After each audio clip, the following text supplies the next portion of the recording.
J'imagine que, comme moi, vous aimez bien Animal Crossing, Stardew Valley, Cozy Grove. Ça fait du bien, c'est reposant. Aujourd'hui, je vais vous parler d'un jeu cosy, pas exactement comme les autres. Ce jeu s'appelle Grun. Au début, tout a l'air normal. Le jeu se présente comme un simulateur de jardinage. On doit tailler les haies, arroser les plantes. Sur le papier, ça a l'air satisfaisant. Sauf que ce week-end de jardinage cachait autre chose. Un mystère, une énigme géante à résoudre. Quelque chose que la note d'embauche ne mentionnait pas. Quelque chose qui rôde, quelque chose qui observe. Je n'aurais pas dû accepter ce travail. Tout commence un samedi matin, à 8h. J'arrive dans un petit village pour bosser ce week-end. J'ai pris le bus pour venir, et là, quelque chose cloche. Le chauffeur m'adresse la parole, mais je ne comprends pas. Sur le moment, je me dis que ce n'est pas grave, je ne parle peut-être simplement pas sa langue. Alors je sors du bus, et je m'éloigne de l'arrêt. L'endroit est beau, coloré, les graphismes sont un peu simplistes, mais je trouve que ça a un certain charme. Devant moi, je trouve un massif de rosiers dans lequel se cache une clé. Je la récupère, elle ouvre un portail juste à côté.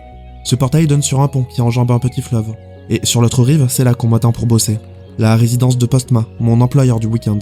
C'est ici que je vais passer les 2 journées. En plein milieu, il y a cette grande maison, sauf qu'elle est fermée, alors j'explore un peu.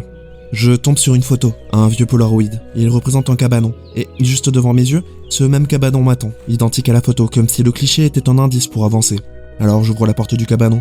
Je comprends que cet endroit, c'est mon abri. Il y a un lit, une radio, c'est petit mais assez cosy.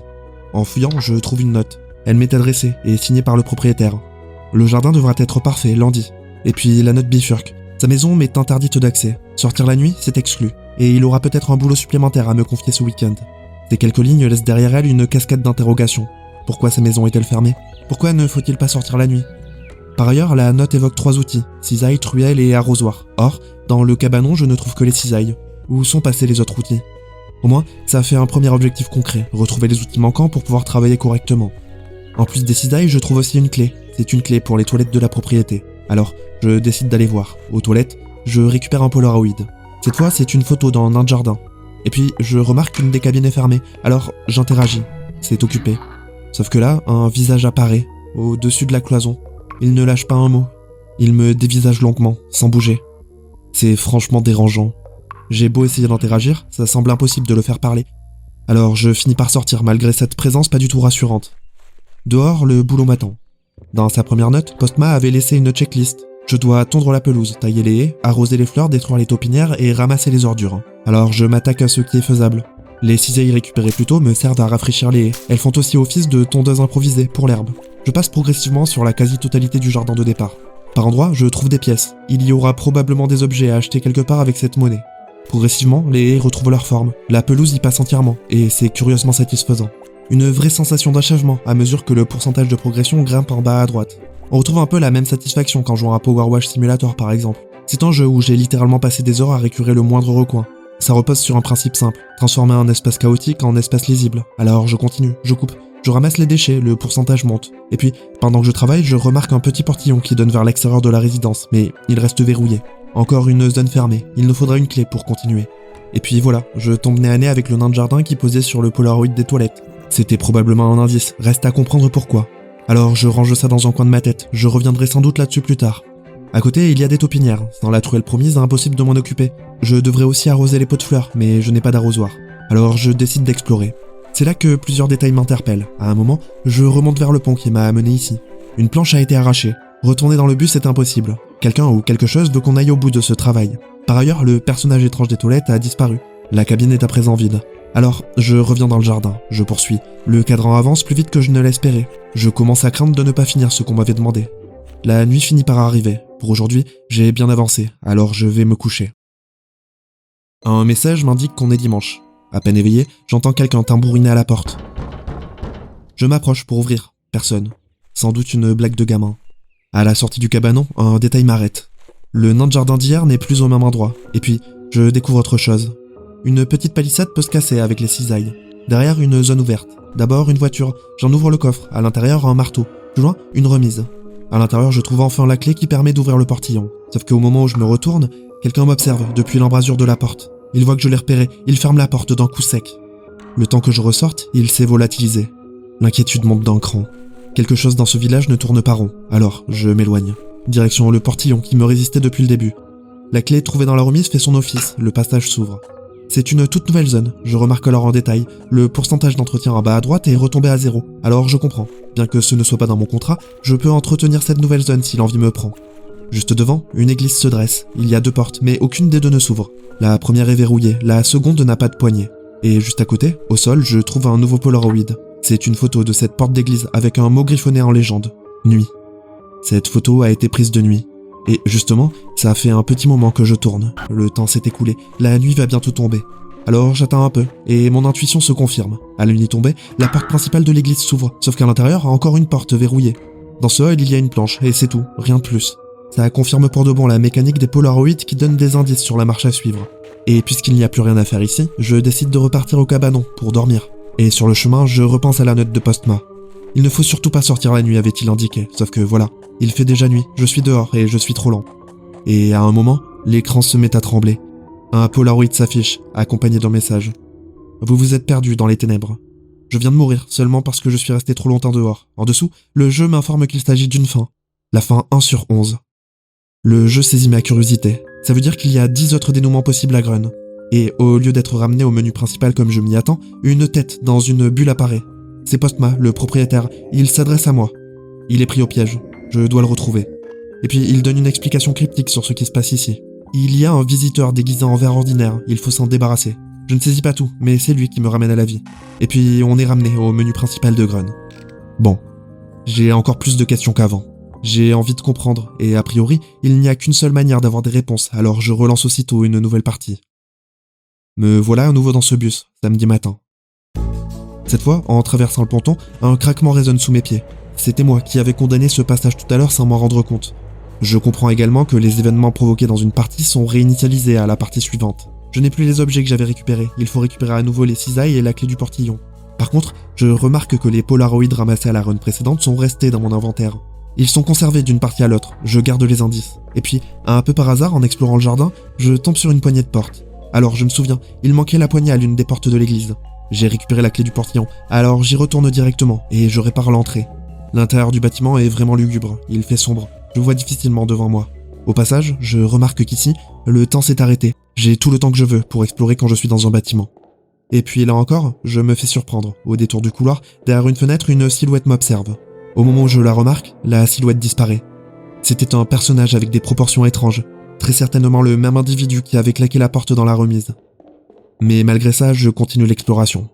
Plus loin, dans le dédale, je récupère une trompette magique. Quand j'en joue, une silhouette apparaît. Est-ce qu'elle révèle les fantômes ? Pour l'instant, l'instrument ne me sert à rien. Et à vrai dire, je ne découvrirai son utilité que bien plus tard dans l'aventure. Alors, je continue l'exploration. Le dédale de couloir débouche sur une autre porte. De l'autre côté, je me retrouve à l'extérieur, dans un coin que je ne connaissais pas. Ici, il y a une station-service. La gérante aussi parle cette langue que je ne comprends pas, mais je peux quand même lui acheter des objets avec les pièces que j'ai récoltées. Juste à côté, il y a un immense champ de maïs et un peu plus loin, un ferry. À l'intérieur du ferry, 2 enfants attendent. Ce qu'ils disent est aussi incompréhensible. Pour l'instant, je ne peux rien faire avec eux. Alors, je continue mon exploration. Un peu plus loin, je découvre encore une zone. C'est un parc avec des habitants et leur routine. En fait, à ce moment, j'ai découvert les 4 zones principales de Grun. Si on résume, il y a la résidence de Postma avec les toilettes et la remise, l'église et sa devanture, la station-service avec le champ de maïs et le ferry, et maintenant, ce parc. Je décide d'explorer un peu le parc, et très rapidement, je remarque quelque chose posé sur le rebord d'un bac à sable. C'est l'arrosoir qu'on n'avait pas trouvé dans le cabanon. On a maintenant 2 outils sur les 3. Je récupère aussi un Polaroid, la photo a une légende, un pourcentage, 20%. C'est un pourcentage d'entretien. Je comprends directement, c'est comme pour la porte de l'église. Quelque chose va se déclencher si la condition est remplie. Alors je m'y attelle, je nettoie. À vrai dire, je ne m'attendais pas à ce qu'enquêter sur ce mystère me ramène à la promesse initiale du jeu, entretenir les jardins. Et puis, au bout d'un certain temps, j'atteins enfin le seuil indiqué. On entend un bruit, et exactement là où la photo a été prise, une porte est apparue. Elle est à présent ouverte. Derrière, un endroit étrange. Des bougies forment un cercle autour d'un objet, on dirait une motte de foin. Alors je les allume une à une avec un briquet que j'ai ramassé à côté de la station-service. Quand elles sont toutes allumées, une porte apparaît sur l'objet central. L'espace derrière est largement trop vaste pour la chose qui le contient. Je comprends quelque chose d'important. La géométrie dans Grun n'a aucune logique. L'espace du jeu défie les lois de la physique. À l'intérieur, un poulailler entier et une petite fille qui attend, assise. Elle vend des objets, une boussole, un CD et une clé dorée.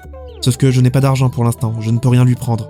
Et dans ce poulailler, il y a une autre porte. Derrière, c'est la station-service. Et alors, ça ne paraît peut-être pas évident dans ma vidéo à cause du montage, mais ces 2 endroits ne devraient pas être connectés comme ça. Ils sont beaucoup trop distants pour être reliés par 2 portes aussi proches. En soi, c'est plutôt pratique, Ça fait un raccourci, plus besoin de faire de grands allers-retours qui font perdre du temps. Et d'ailleurs, juste à côté, dans la haie, je remarque des traces étranges. Alors je mets un coup de cisaille. Juste derrière, c'est le cabanon. Encore un raccourci. Alors je me demande si on peut débloquer ce raccourci depuis l'autre côté. Il faudra que j'y pense et que je teste lors de la prochaine partie. Je remarque aussi un endroit que je n'avais pas vu. Un petit bâtiment avec un passage souterrain sur un îlot. Un mur est éventré. Alors je rentre pour voir. L'atmosphère du lieu n'a rien de rassurant. L'endroit est inondé. Et là, en avançant, au fond, un homme étendu. Il est mort. Au sol, la truelle qu'on cherchait. Là, je comprends. Au vu de la tenue du cadavre, je pense que c'est l'ancien jardinier. Alors, j'essaie d'interagir avec son corps. Tout se met à trembler. L'eau monte d'un coup. Je panique, j'essaye de revenir en arrière, sauf que l'entrée que j'ai empruntée a été scellée. Je suis coincé. La salle continue de se remplir d'eau. Mon personnage se noie. Un Polaroid. J'ai complété une deuxième fin, la noyade. Et comme lors de ma précédente mort, j'ai à nouveau l'écran avec Postma qui s'adresse à moi. Il répète exactement la même chose. Un verre à trouver. Je ne comprends toujours pas. Alors je relance. Je commence à saisir un peu le fonctionnement. Grun marche comme un die and retry. Il faut recommencer au début plusieurs fois, sauf qu'à chaque essai, j'arrive avec les connaissances de la run précédente. Ça fait penser à Zelda Majora's Mask, ce cycle de 3 jours qu'on relance jusqu'à ce qu'on finisse par emboîter toutes les pièces du puzzle. Et puis à ma partie suivante, je me rappelle, je décide de tester le raccourci que j'ai découvert. Effectivement, on peut ouvrir un passage depuis le cabanon vers la station-service. De ce côté, rien n'indique qu'il y a un passage. C'est seulement en explorant qu'on débloque cette connaissance qui va me faire gagner beaucoup de temps pour toutes mes futures parties. Cette fois, je retourne directement dans cette cave où j'ai trouvé le jardinier. Je récupère encore la truelle et j'interagis avec lui. L'eau monte à nouveau, et là, je comprends. Pour sortir, il faut juste être assez rapide. Un levier sur un mur permet d'ouvrir la porte. Alors je me jette dessus, et je réussis à sortir, vivant. Et tant qu'à faire, je repasse par le parc. J'y récupère l'arrosoir posé au bac à sable. Cette fois, c'est bon, j'ai tous les outils, alors je retourne dans le jardin. Maintenant, il n'y a plus de limite. Je peux faire monter le pourcentage d'entretien encore plus en arrosant les plantes et en retirant les taupinières. Alors je m'y mets, je tonds la pelouse, je rafraîchis les haies, je rebouche les trous et au bout d'un moment, en faisant grimper le pourcentage, une porte se matérialise dans un buisson. Là encore, l'espace est anormalement vaste. Devant moi se trouvait un gouffre. Il faudrait quelque chose pour traverser. Peut-être la planche qui se trouvait dans l'église. Juste à côté, je trouve un Polaroid, une photo de la petite fille qui vendait des objets, centrée sur la boussole. Alors je comprends, et je note. Il faudra penser à revenir ici avec la planche et la boussole. Quelque chose se passera sûrement. Et pendant mon exploration, du temps s'est passé. La nuit s'apprête à tomber. Alors je rejoins le cabanon pour dormir et passer au jour suivant. Sauf que là, à la fenêtre, je le vois. L'homme qui avait claqué la porte, qui m'avait observé sans bouger dans le couloir de l'église. Maintenant, c'est carrément à ma fenêtre que le personnage inquiétant m'observe. Dès que je le remarque, il disparaît. Et quand je sors dehors, bien sûr, il a encore disparu. Dans tous les cas, je ne peux pas rester dehors de nuit. Alors je décide d'aller dormir. Quand le jour se lève, je décide de continuer. J'ai remarqué qu'il se passe des choses en faisant du jardinage, alors je continue cette routine cathartique. L'avancement débloque encore un nouvel élément. Vers 80%, l'intérieur du cabanon change totalement. La pièce s'est agrandie, une ambiance rougeâtre. Maintenant, il y a une porte à l'intérieur, alors je la passe. Derrière, c'est un long couloir, avec au bout, droit devant, une porte. Sauf que, quand je me rapproche, la porte s'éloigne, littéralement. On dirait que le jeu se moque de moi. Je suis là, dans ce couloir, en train de courir après une porte. Alors je décide d'être patient, je continue, et au bout d'un moment, sapé, la porte s'arrête. J'interagis. Elle est fermée. Alors je me retourne pour repartir. Quelque chose est derrière moi. Il m'attend. Il me barre la route, et puis d'un coup, il se précipite sur moi. C'est la troisième fin. 3 morts, 3 portes verrouillées, 3 questions de plus à chaque réveil, mais cette fois, je connais la carte par cœur. Je sais où trouver les outils. Je connais la position des raccourcis avant même de les chercher, et c'est là qu'une question s'impose. Le jeu m'a demandé d'entretenir le jardin, et si je le faisais vraiment, jusqu'à 100%. C'est décidé, c'est ce que je vais tester pour cette run. Franchement, c'est un peu long, mais à vrai dire, j'aime beaucoup ce genre de simulation, alors je m'amuse, et alors finalement j'y parviens. J'ai pris soin du jardin à 100%. Je prends quelques instants, et je pense au fait qu'en théorie, c'est précisément la raison de ma présence ici au départ. Quelque chose s'est débloqué, une fente, sur un côté. Je décide de m'en rapprocher. En fait, mon personnage peut s'y glisser, et en avançant, je découvre une clairière, un lieu reposant plutôt joli. Quand j'interagis avec le sol, un sous-titre s'affiche. Ce serait l'endroit parfait pour faire un pique-nique. Encore une information à retenir. Grun est un vrai labyrinthe, des dizaines de détails à mémoriser pour avancer. Mais j'ai envie de comprendre, j'ai envie de débloquer toutes les fins, alors je continue. Je décide d'utiliser le temps qui me reste pour explorer encore un peu. Mais je ne tombe sur rien de concluant, mon exploration a grignoté du temps. Quand je rentre me coucher, le réveil sonne. Nous sommes lundi, mon travail est terminé. En sortant, j'entends un klaxon, au loin. Le bus m'attend, alors je vais voir. Le même chauffeur est au volant. Je ne le comprends toujours pas, mais je peux lui acheter un billet contre 10 pièces, et ça tombe bien, je les ai. Alors je prends le ticket. Le bus démarre, le jeu se coupe. C'est une fin. Une fin où j'ai accompli ce que Grun promettait au départ. Une fin où je repars du village après avoir pris soin du jardin comme on me l'avait demandé. Et c'est là que j'ai eu une autre intuition. Que se passerait-il si j'attendais le lundi mais que je ne montais pas dans le bus ? Une idée que j'ai envie d'essayer. Alors je relance ce jeu une nouvelle fois. Dans cette nouvelle partie, je m'occupe à nouveau du jardin. J'explore un peu. Cette fois, je décide de m'aventurer dans le champ de maïs. Il est gigantesque, mais au bout d'un moment, à force de me perdre, je finis par trouver une tente. À côté, un rouleau de papier toilette que je peux ramasser. Je comprends tout de suite. Ce truc, c'est pour l'homme bizarre de la cabine. Sauf que j'ai remarqué dans les parties précédentes qu'il n'est là qu'au début de la journée du premier jour. Lors de ma toute première partie, il avait déjà disparu en fin d'après-midi. C'est trop tard pour cette run. Mais je note pour la suivante. Les heures défilent. Je ne remarque rien de particulier en plus. Et finalement, lundi arrive. Le bus est là. Sauf que cette fois, comme prévu, je ne le prends pas. L'heure continue d'avancer. L'ambiance change progressivement. Il y a une brume blanche tout autour, et plus les heures passent, plus elle s'épaissit. Au bout d'un certain temps, elle devient totalement opaque, et puis, le jeu coupe. C'est encore une nouvelle fin, la fin mixte. Ce qui est bien, c'est que cette partie m'a donné une piste pour la suivante. L'idée est simple, me rendre directement dans le champ de maïs pour récupérer le papier toilette. Une fois en main, je retourne aussitôt aux toilettes près du cabanon. L'homme étrange est encore là, je lui glisse le rouleau. La porte de la cabine s'ouvre. À l'intérieur, personne. Au fond, il y a une fente, identique à celle que j'avais trouvée plus tôt.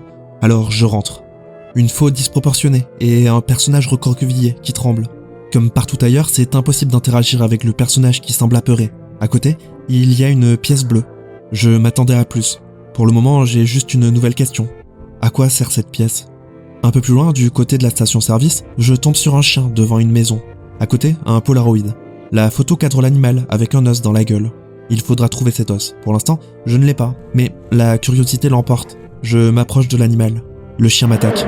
Mon personnage meurt. Encore. Une nouvelle fin.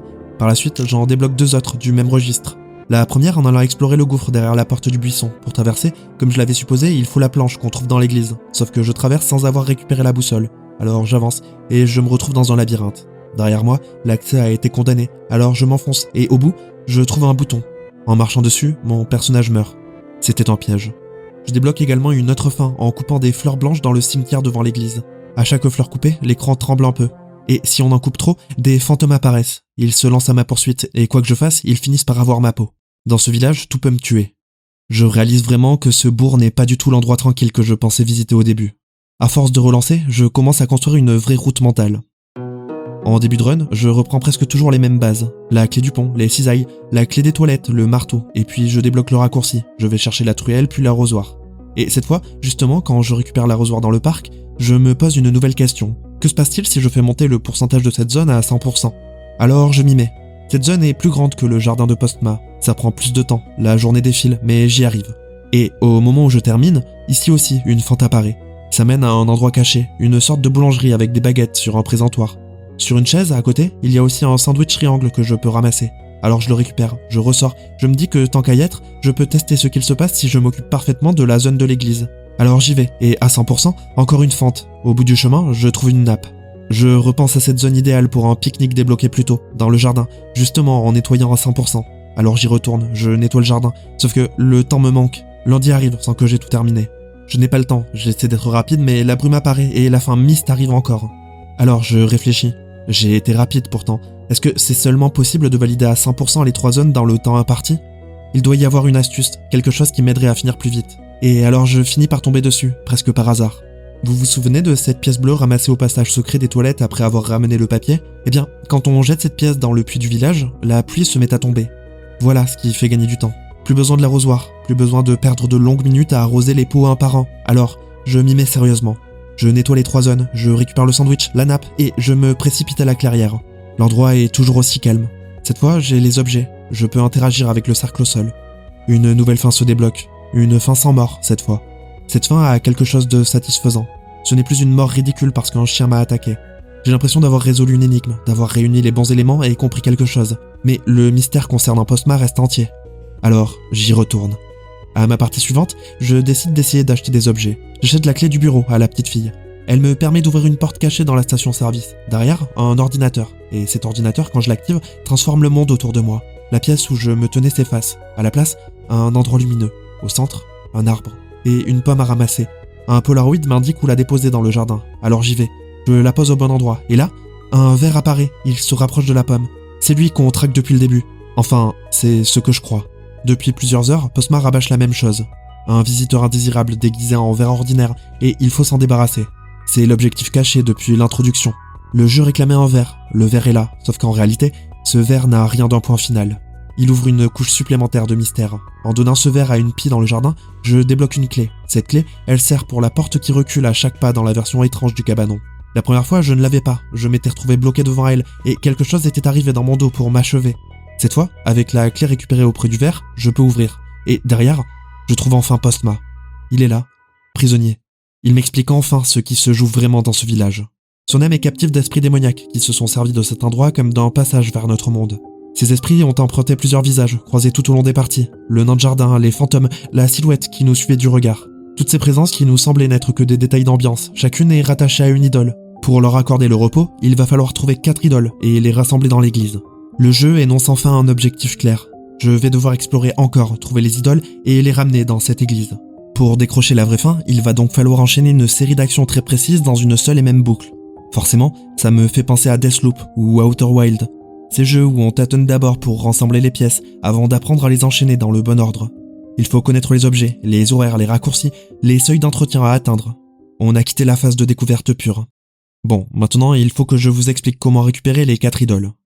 2 des chemins sont assez évidents. D'abord, ce nain étrange aperçu sur le Polaroid. La solution est très simple, il faut le frapper avec le marteau. Au départ, on n'a pas l'impression d'avoir débloqué quelque chose, il est en miettes, et on ramasse une pièce. Sauf que quand on revient à la station-service et qu'on en sort, c'est une armée de nains de jardin qui attend devant la porte. Je les frappe au marteau, eux aussi, un par un. Et quand on les casse tous, une porte se révèle. Derrière, l'espace se replie encore. Je me retrouve dans un lieu caché, raccordé au parc. C'est ici qu'on récupère le premier idole, l'idole des nains. Une autre route passe par la boussole et le labyrinthe. J'étais déjà allé là-bas, sans la boussole. Je m'étais retrouvé coincé, j'étais bêtement mort sur un piège. J'avais laissé ça de côté, alors j'y retourne. Mais cette fois, je récupère la planche pour le gouffre et surtout, j'achète à la petite fille la boussole. A priori, rien ne semble avoir changé. Sauf qu'en avançant, au bout, au lieu de trouver la clairière où j'étais mort, je trouve une fontaine. Sur le côté, assis, il y a l'homme avec son long corps. Ce personnage angoissant qui m'a observé à plusieurs reprises depuis le début du jeu. Il est endormi. Un message m'informe que ma présence n'a pas été détectée. J'hésite. Je cherche s'il faut interagir avec la fontaine. En vérité, l'action qui débloque la suite est simple. Je l'attaque, avec le marteau. Le jeu valide l'étape. L'idole de la créature apparaît. On en a maintenant 2. La 3e idole est liée à une présence dissimulée. À certains endroits du jeu, par moments, l'herbe bouge toute seule. Quand je m'en approche, l'image bug un peu. L'écran devient plus lumineux, plus saturé. Quelque chose d'invisible occupe les lieux. Si je reste planté là sans rien faire, la présence disparaît et ressurgit ailleurs. Et pour récupérer cette idole, il faut la trompette magique, celle qui avait fait apparaître un fantôme bien plus tôt. Une fois la trompette en main, je retourne près d'une zone où l'herbe s'agite.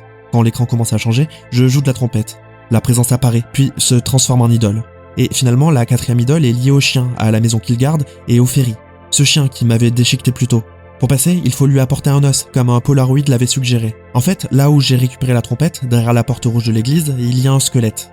En lui donnant un coup avec le marteau, un os apparaît. Quand on le donne au chien, il s'apaise. On peut accéder à la maison derrière. À l'intérieur, je récupère un petit jouet en forme de bateau et à côté de la station-service, le ferry m'attend avec ses 2 enfants à l'intérieur. Quand je leur donne le bateau jouet, l'un d'eux se transforme en idole. C'est bon, on a les 4 idoles. Sauf qu'il reste un problème. La porte de l'église est toujours close. Pour obtenir la clé, il faut acheter à la petite fille le CD. Ensuite, on retourne auprès de l'ordinateur de la station-service et quand on insère le CD, une nouvelle zone s'ouvre. C'est un couloir. En explorant l'endroit, accroché au mur, je récupère la clé de l'église. C'est bon, j'ai tous les éléments que le jeu attend. Maintenant, je peux vraiment préparer le rituel. Comme précédemment, il faut attendre minuit pour que la première porte de l'église s'ouvre. J'entre dans la chapelle. Au fond, derrière l'autel, un passage descend vers la crypte. Dans la crypte, des emplacements ont été prévus pour elle, alors je place les 4 idoles, une par une. L'idole des nains, l'idole de la créature au long bras, l'idole des enfants du ferry et l'idole du fantôme des hautes herbes. Sur le moment, ça ressemble à une résolution attendue. J'ai déniché les esprits, récupéré leur idole, je les ramène à l'église et j'exécute enfin la consigne que Postma m'avait donnée. Sauf que dès que les idoles sont réunies, tout bascule d'un coup. En remontant dans la chapelle, une foule de squelettes attend, assises sur les bancs. Dehors, le monde a pris feu, et la maison du propriétaire, elle, vient de s'ouvrir. Cette maison, qui m'avait été interdite dès la première note, est désormais accessible, alors j'entre dedans. Et ce que je découvre à l'intérieur n'a rien de rassurant. Un fantôme. Le fantôme de Postma. Il ne semble pas me reconnaître. Et là, je comprends. Le Postma rencontré jusqu'ici n'était pas le vrai. C'était une force démoniaque qui me manipule depuis le début. Le vrai Postma, lui, ne me félicite pas. Il me demande pourquoi diable j'ai ramené les idoles dans l'église. Rassembler les idoles ne délivre pas les esprits, ça ouvre un passage vers un autre royaume. Et, par ce portail, quelque chose se faufile. Postma me parle d'une force obscure, démoniaque, le maître du domaine, en train de franchir le seuil pour entrer dans notre monde. Un compte à rebours se déclenche, le monde sera détruit dans quelques minutes. L'objectif change immédiatement. Postma m'explique alors la marche à suivre. Il me confie la clé du grenier, son épée bénie y est rangée. Lui ne peut pas bouger, on lui a arraché son âme. Donc c'est à moi de tenir le rôle. À partir de cet instant, c'est une course. Dans la maison, je grimpe jusqu'au grenier. Je fouille en vitesse, le compte à rebours continue de descendre. Je finis par dénicher l'épée bénie, au fond d'un vieux carton. Une fois l'arme en main, je ressors. Devant la maison, la force obscure m'attend. Je la frappe avec l'épée. Un seul coup suffit, aucun duel interminable. Et quand l'épée tranche la force obscure, elle disparaît. Le monde est sauvé. Postma m'attend, immobile au milieu du désastre. Il confirme que tout est rentré dans l'ordre. Un Polaroid s'affiche. C'est la bonne fin. Et pourtant, quelque chose cloche encore un peu. Postma a glissé un détail. Son âme, captive depuis le début, n'est toujours pas libérée quand le compteur s'arrête. J'ai sauvé un monde, mais j'ai laissé quelqu'un derrière moi. Mais cette fin me convient. Au fond, Grun, c'est une promesse cosy qui se referme sur autre chose. On signe pour tailler des haies et arroser des pots de fleurs. On finit en train de courir avec une épée bénie pour empêcher la fin du monde. Et même quand la bonne fin s'affiche à l'écran, on n'est pas sûr d'avoir vraiment fini. Enfin voilà. Grun, en gros, c'est ça.